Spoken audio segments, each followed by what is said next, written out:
Brain tune ட்ரைனிங்கா. பிரெயினே இன்னும் வளர்ச்சி அடையலை, அதுக்குள்ளே என்னடா டியூனு ட்ரைனிங்கு. பிறந்த 6 மாதம் ஆகுது, பச்சிளம் குழந்தை.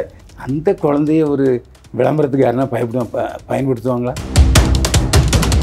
ரொம்ப மன வருத்தத்துக்கு உரியதாக இருக்குது. இப்போ நானும் தான் யூடியூப்பில் சம்பாதிக்கணுமா, இல்லைன்னு சொல்லலை. ஆனால் அதுக்குன்னு ஒரு வரமுறை இருக்குது. இது குழந்தைகள்லாம் பார்த்துட்டா ஐயோ கெட்டு போவாங்கன்னு அவர் சொல்கிறார். இது உரிமை, விமர்சிப்பது பத்திரிகையாளர் மீடியாக்கள் உரிமை. ரோபோ சங்கர் ரொம்ப உடம்பு சரியில்லாமல் ஆகிட்டார். ஆமாம், அப்போவே அதை போட்டு ஒரு பெரிய கான்ட்ரவர்சியை உருவாக்கிட்டாங்க. கடைசியில் அவர் சினிமா மார்க்கெட்டே இல்லாமல் அவுட் பண்ணி விட்டேன். தம்பி ரோபோ சங்கர், என் மகளை போன்றவர் இந்திரஜா, இதெல்லாம் வேண்டாமா, உழைச்சி சம்பாதிங்க.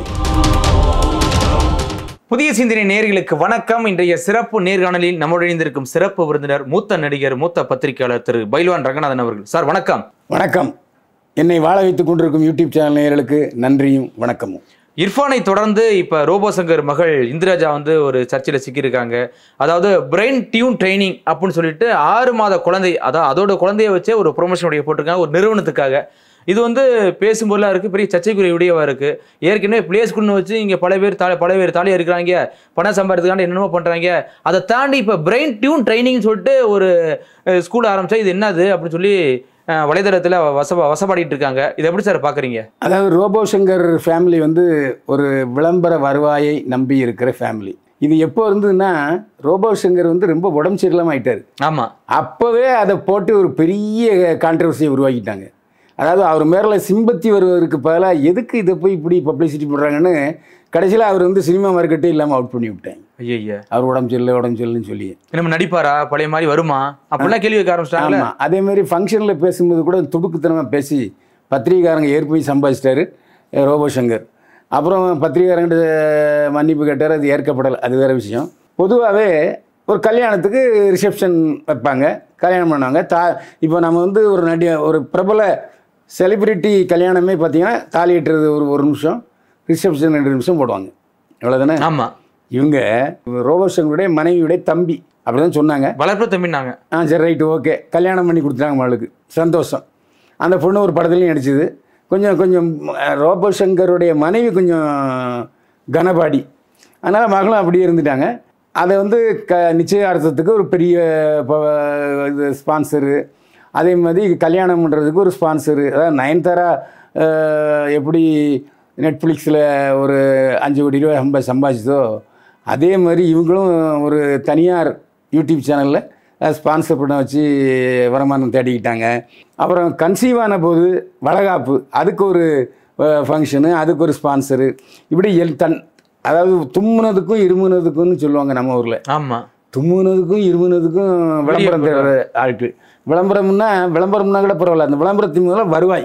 அண்ணன் வெளியே வந்து விட்டார், அண்ணன் இப்போது ஷூ போட்டி கொண்டிருக்கிறார், அண்ணன் இப்போது மேடைக்கு வந்து விட்டார்னு சொல்லுவாங்கல்ல, அந்த மாதிரி ஒரு கலைவரத்தை உண்டாக்கிட்டு இருக்காங்க ரோபோ சங்கர் ஃபேமிலி. இப்போ குழந்தை பிறந்துட்டு சந்தோஷமாக இருக்கட்டும், அந்த குடும்பம் நல்லா வாழணும். ஏன்னா ரோபோ சங்கர் சாதாரணமாக இருக்கும்போதே எனக்கு தெரிந்தவர். அவங்க கல்யாணம் ஆகிறதுக்கு முன்னாடியே 2 பேரும் தனித்தனியாக ப்ரோக்ராம் பண்ணிட்டு இருந்தாங்க. இப்போ கல்யாண வீடுகளில், அரசியல் மேடைகளில், அந்த கோயில் திருவிழாக்களில் பண்ணிட்டு இருந்தாங்க. அதுக்கப்புறம் அவங்க 2 பேரும் கல்யாணம் பண்ணி தான், காதலிச்சு தான் கல்யாணம் பண்ணாங்க. அவங்க நல்லா இருக்கட்டும், அதில் எனக்கு சந்தோஷம்தான். ஏன்னா ரொம்ப கஷ்டப்பட்டு முன்னுக்கு வந்தவர் ரோபோ சங்கர். அவரை விமர்சிக்கிறதுல எனக்கு உடன்பாடு கிடையாது. அப்படிப்பட்ட சூழ்நிலையில் இப்போ நேற்று வந்த விஷயம் ரொம்ப மன வருத்தத்துக்கு உரியதாக இருக்குது. இப்போ நானும் தான் யூடியூப்பில் சம்பாதிக்கணுமா, இல்லைன்னு சொல்லலை. ஆனால் அதுக்குன்னு ஒரு வரமுறை இருக்குது. இப்போ உதாரணம் எடுத்துக்கிட்டிங்கன்னா, இன்றைக்கி கூட கோயம்புத்தூரில் ஒரு வக்கீல் என் பேரில் கம்ப்ளைண்ட் கொடுத்துருக்காரு. என்ன கொடுத்துருக்காரு? நான் நடிகளை பற்றி அவதூறாகவும் ஆபாசமாகவும் பேசிட்டேன்னு சொல்கிறாரு. அதுக்கு உதாரணம் என்ன சொல்கிறாருன்னா, அதாவது திருமணமாகும் முன்னால் கற்பமான நடிகைகளும் நான் பேசிட்டேன். இது குழந்தைகள்லாம் பார்த்துட்டா ஐயோ கெட்டு போவாங்கன்னு அவர் சொல்கிறாரு. நான் கேட்குறேன், ஐயா வக்கீல் அவர்களே, நீங்கள் போய் என் பேரில் கம்ப்ளைண்ட் கொடுத்துருக்கீங்க. இது பத்திரிகைகளில் வந்த செய்திகள். அமலா பால் திருமணத்துக்கு முன்னாலே கர்ப்பமாக இருந்தாங்க. அதே மாதிரி சத்ருன் சின்ஹாவுடைய மகள் ரஜினிகாந்துக்கு ஜோடியாக நடித்தவங்க திருமணத்துக்கு முன்னாலே கர்ப்பமாக இருந்தாங்க. இப்படி சிலருடைய உண்மை செய்திகளை நான் போட்டேன். உண்மை செய்திகளை போடுவது என்னை போன்ற பத்திரிகையாளருடைய கடமை. இதை எப்படி நீங்கள் தடைன்னு சொல்ல முடியும், அவதூறுன்னு சொல்ல முடியும்? நான் சவால் விட்டு சொல்கிறேன், கடந்த 1 வருஷமாக நான் ஆபாசமாவோ அவதூறாவோ பேசியிருந்தா நான் பேசுகிற இந்த சேனலை பிளாக் பண்ணிடுவாங்க. யூடியூப் சேனலில் யூடியூப்பில் அவ்வளவு கெடுபிடிகள் சட்டம் இருக்குது, சென்சார் இருக்குது. இவன் ஆபாசமாக பேசுகிறான்னு சொன்னால் உடனே ரிப்போர்ட் பண்ணி அதை நிறுத்திடுவாங்க. அப்படி இருக்கும்போது நான் இப்படி ஆபாசமாக பேசுவேன். சரி, ஆபாசமாக பேசுனா இவங்களுக்கு வருமானம் வராது, அதுக்கு பதிலாக வக்கீல் நோட்டீஸ் தான் வரும். அப்படி அனுமதிப்பாங்களா? கிடையவே கிடையாது. நான் உண்மை செய்திகளைத்தான் சொல்கிறேன். உங்களுக்கு பப்ளிசிட்டி வேணுன்னா நீங்கள் என் பேரை சொல்லி தேடிக்கிங்க. ஆனால் நான் தொடர்ந்து என் மீது பல புகார்கள் வருகின்றன. நான் கமிஷன் ஆஃபீஸ் போய் விளக்கம் கொடுத்துட்டு தான் வர்றேன். என்னிடம் ஆதாரம் இல்லாமல் நான் எதையும் பேசுவதில்லை. ஆதாரங்களோடு பேசிக்கொண்டிருக்கிறேன். அவ்வப்போது வருகிற நாளேட்டு செய்திகள், வார இதழ் செய்திகளை அடிப்படையாக கொண்டு தான் பேசிகிட்டு இருக்கேன். எனவே அருமை சகோதரர் கீழவர்களே, என்னை பற்றி நீங்கள் சொல்கிற புகாரில் அடிப்படை ஆதாரம் கிடையாது. சமீபத்தில் கூட உயர்நீதிமன்றத்தில் ஒரு வழக்கு வந்துச்சு. அதாவது யூடியூபர்கள்லாம் சினிமா படம் வெளிவதற்கு முன்னேயே வெளிவந்த சில மணி நேரங்களை கிழிச்சு தொங்க விட்டுறாங்க, விமர்சனங்கிற பேரில். அப்போ படம் ஓட மாட்டேங்குது. ஏப்பா எல்லாரும் விமர்சனம் பார்த்தா படத்துக்கு போகிறீங்க? இல்லை, அது தமாசா போசு.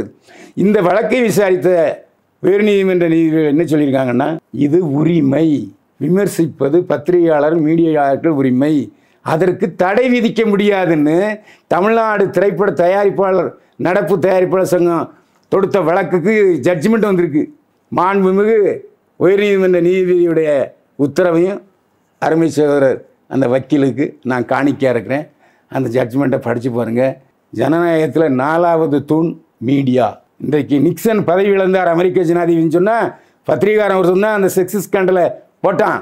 செக்ஸ் ஸ்கேண்டலும் சரி, மற்றபடி ஊழல் செய்திகளும் சரி, பத்திரிகையாளர்கள் மீடியாக்கள் சொல்லித்தான் அது அப்புறம் கேஸாகி பலர் பதவி விட்டு விளையிருக்காங்க. அமைச்சர் பதவி வீட்டிலாம் விளையிருக்காங்க. நீங்கள் என்ன பத்திரிகையாளருடைய கழுத்தை நெருக்கிய புகார் சொல்கிறீங்க? வேண்டாம் வக்கீல், நிறுத்திடுங்க. என்ன உங்கள் தொழில், நீங்கள் வக்கீல் தொழில் பார்த்து கொண்டிருக்கிறீர்கள். அந்த வக்கீல் தொழிலை செம்மையாக பாருங்கள், வாழ்த்துக்கள். இப்போ வரும் பாயிண்ட்டுக்கு. இப்போ சமீபத்தில் ரோபோ சங்கருடைய மகள் இந்திரஜா அவருடைய மகளுக்கு 6 மாதம் ஆகுதுங்க. பிறந்து 6 மாதம் ஆகுது. பச்சிளம் குழந்தை, இன்னும் மாரில் பால் சப்பி குடிக்க முடியாத அளவுக்குள்ள குழந்தை. அதாவது இன்னும் சத்தம் கேட்காது, பேசாது, மூளை வளர்ச்சி அடையாத, இன்னும் வளர்ச்சி அடைவதற்கான வாய்ப்பே இல்லாத அந்த குழந்தை. அந்த குழந்தைய ஒரு விளம்பரத்துக்கு யாருன்னா பயன்படுத்துவாங்களா? அந்த குழந்தைய வச்சு இந்த மாதிரி என்ன சொன்னீங்க? பிரெயின் டியூன் ட்ரைனிங்கா? பிரெயின் டியூனு ட்ரைனிங்கா? பிரெயினே இன்னும் வளர்ச்சி அடையலை, அதுக்குள்ளே என்னடா டியூனு ட்ரைனிங்கு? இது யாரோ ஒரு தனியார் சிகிச்சை மையம் இவங்களை பயன்படுத்தி ஒரு விளம்பரம் எடுத்து, நீங்கள் வாங்க உங்கள் குழந்தைங்க நாங்கள் வந்து பிரெயின் டியூன்லாம் பண்ணுறோன்னு. இதெல்லாம் போய்ங்க, நம்பாதீங்க. இன்னும் சொல்ல போனால் குழந்தைகள் வேலைக்கு போகக்கூடாது, சட்டம் இருக்குது. எங்கள் ஷூட்டிங்லேயே வந்து குழந்தைகளை ஷூட்டிங் விட்டாங்கன்னா அரெஸ்ட் பண்ணிட்டு போயிடுவாங்க, ஃபைன் போடுவாங்க. ஸோ குழந்தைகளை வேலைக்கு அனுப்புவதற்கே தடை சட்டம் இருக்கிற இந்த சூழ்நிலையில் பிறந்த 6 மாத குழந்தைய இந்த மாதிரி விளம்பரத்துக்கு பயன்படுத்தி, அதுவும் இன்னொரு தனியார் நிறுவனத்துக்கு பயன்படுற அளவில் செய்கிறது நியாயமா? தம்பி ரோபோசங்கர், என் மகளை போன்றவர் இந்திரஜா, இதெல்லாம் வேண்டாமா? உழைச்சி சம்பாதிங்க. இப்படி மற்ற உருட்டி விளம்பரம் வாங்கி அதில் நீங்கள் பிழைக்கணுமா என்று யோசனை பண்ணுங்க. நானும் பேசிக்கிட்டு இருக்கேன், ஆனால் நான் செய்திகளை பேசுகிறேன், புரிஞ்சுக்கிடுங்க. பேசுகிறவங்களுக்கு தான் இது ஒரு பதில். நான் செய்திகளை பேசுகிறேன். இப்போ செய்கிறது வந்து இந்த குழந்தை 6 மாத குழந்தைய வச்சு விளம்பரப்படுத்தணுமா? ரெண்டும் ஒன்றா? எல்லாரும் அதான் சார் கேட்குறாங்க. 6 மாத குழந்தைக்கு வந்து அறிவு வளர்ச்சி தூண்டும் பயிற்சி தேவைதானான்னு கேட்குறாங்க. தேவையே கிடையாது. அதுக்கு மூளை வளர்ச்சி இன்னும் ஆகவில்லை. தாயோட குழந்தை அது கிட்டத்தட்ட 1 வயசுலாம் சரியாகும். அம்மா மூஞ்சியே பார்க்கும், கண்ணு பார்க்காது. முதல்ல அந்த கண்ணு அப்படியே தட்டி முடியாது, அப்படி இருக்கும்.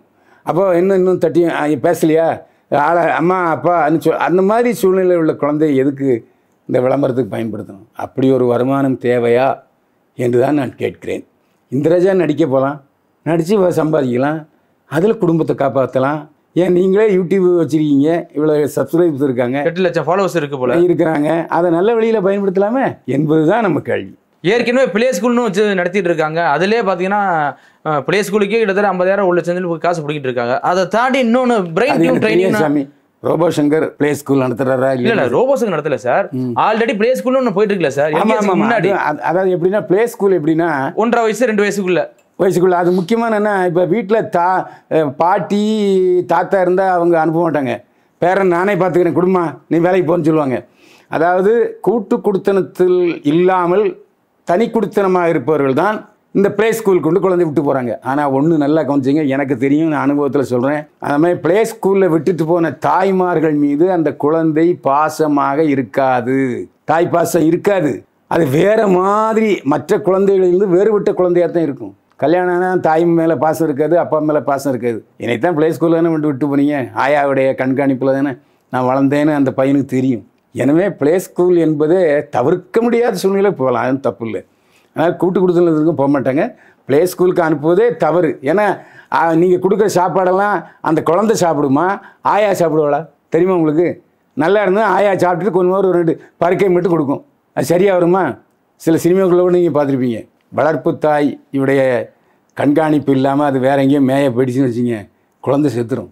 அதே மாதிரி எனக்கு தெரிந்தது பாலூட்டும் தாய்மார்கள் கூட எந்த காலத்திலையும் பாலூட்டும் பொழுது தூங்கக்கூடாது. இது டாக்டர் அம்மா சொல்கிறது. ஒருவேளை நீங்கள் தூங்கிட்டீங்கன்னா சிரசில் அடிச்சுன்னா பெரிய டேஞ்சர். அது இல்லை, படுத்துக்கிட்டே பால் கொடுக்கணும்னு சொல்லியிருக்காங்க பல டாக்டர். அப்படி மடியில் வச்சுட்டு தான் பால் கொடுக்கணும். அப்படி குழந்தைகளை வளர்ப்பதற்கு முன்னெச்சரிக்கைகள் விளைவு பாடங்கள் சொல்கிறாங்க. ஏற்கனவே உங்கள் தாய் உங்களுக்கு சொல்லியிருப்பாங்க. இதையும் மீறி ஒரு 6 மாத குழந்தைய வச்சுக்கிட்டு விளம்பரம் தேவையாங்கிறது தான் என்னுடைய கேள்வி.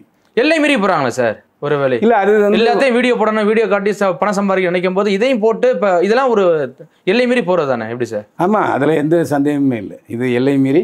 இன்னும் சொல்லப்போனால் தவறுகள் தப்பாகலாம். தெரிஞ்சு செஞ்சால் தப்பு, தெரியாமல் செஞ்சால் தவறு.